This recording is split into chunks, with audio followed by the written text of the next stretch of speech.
আমাদের সম্মুখে শেষ হবে বুখারী শরীফের সর্বশেষ পাঠ দান করবেন শাইখুল হাদিস এবং আমির শরীয়ত জনাব হযরত মাওলানা ইউসুফ আলী সাহেব দামাত বারাকাতুহু আলিয়া।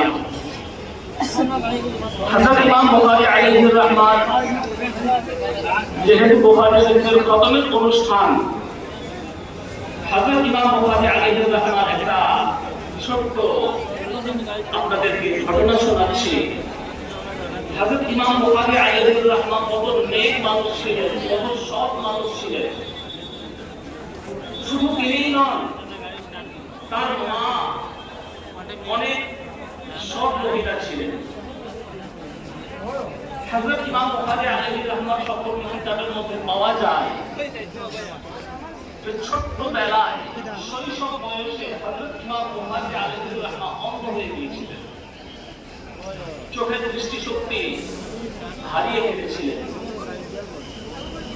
হযরত ইমাম বুখারী আলাইহির রহমান মা অনেক বেশি পরিমাণে কান্নাকাটি করতেন, আল্লাহ রাব্বুল আলামিনের কাছে দোয়া করতেন যে হে আল্লাহ, আমার ছোট্ট সন্তান সে নিজের দৃষ্টিশক্তিকে হারিয়ে ফেলেছে, অন্ধ হয়ে গেছে। হে রাব্বুল আলামিন, তুমি আমার ছেলের দৃষ্টিশক্তিকে ফিরিয়ে দাও।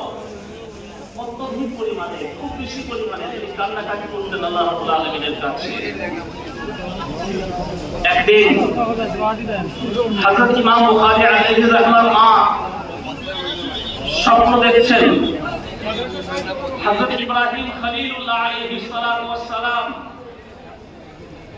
তিনি ইমাম বুখারী আলাইহির রহমান মায়ের স্বপ্নের মধ্যে এলেন।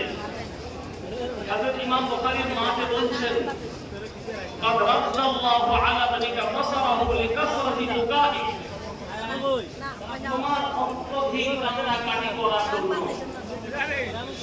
খুব বেশি পরিমাণে দোয়া করার জন্য, অত্যধিক কান্না করার জন্য আল্লাহ রাব্বুল আলামিন তোমার সন্তানের দৃষ্টি শক্তিকে ফিরিয়ে দিয়েছে। সকালবেলায় ইমাম বুখারী আলাইহির রহমান মা ঘুম থেকে উঠে দেখলেন